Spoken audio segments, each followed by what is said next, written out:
vous avez une opportunité d'acquérir une nouvelle société. Donc soit c'est votre première société, déjà vous vous lancez dans un business, ou alors vous avez déjà une société ou des sociétés, mais vous n'avez pas envie de greffer un emprunt sur le dos, vous voulez isoler vos affaires, vous avez envie de partir sur quelque chose de bien séparé. Alors, imaginons que vous achetez votre société à titre personnel, vous allez faire un emprunt. L'emprunt va occasionner des intérêts d'emprunt qui vont être non récupérables au niveau de la matière fiscale, c'est-à-dire que c'est une charge qui ne sera pas déductible. Ça, c'est le premier inconvénient, vous perdez l'intérêt de l'emprunt.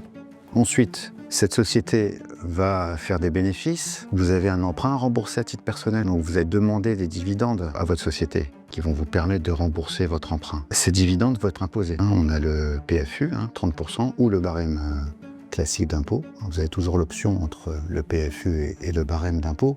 Ça va donner lieu à encore une taxation.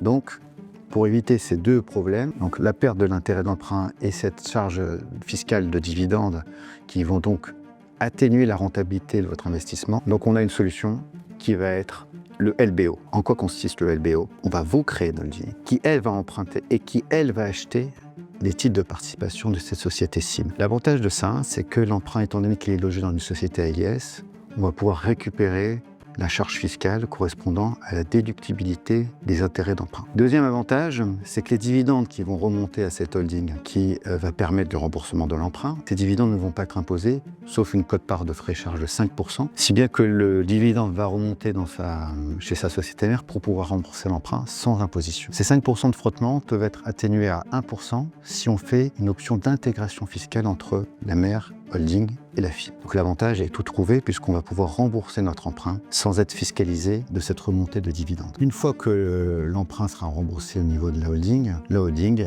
va se retrouver avec une filiale sans emprunt. Donc il y a plusieurs possibilités pour elle. Soit elle va décider de fusionner avec sa filiale pour alléger un petit peu la gestion de comptabilité ou gestion financière. Ou soit la holding va décider de céder sa participation à des conditions très avantageuses puisque la cession de titres de participation pour des titres qu'on détient depuis plus de 2 ans n'est pas imposée, sauf une réintégration de quote-part de 10% aussi. Si vous êtes dans ce besoin d'acquérir une société, adressez-vous à nous. On va vous aider à monter un dossier de LBO qui va vous permettre d'acquérir votre société dans les conditions fiscales les plus avantageuses.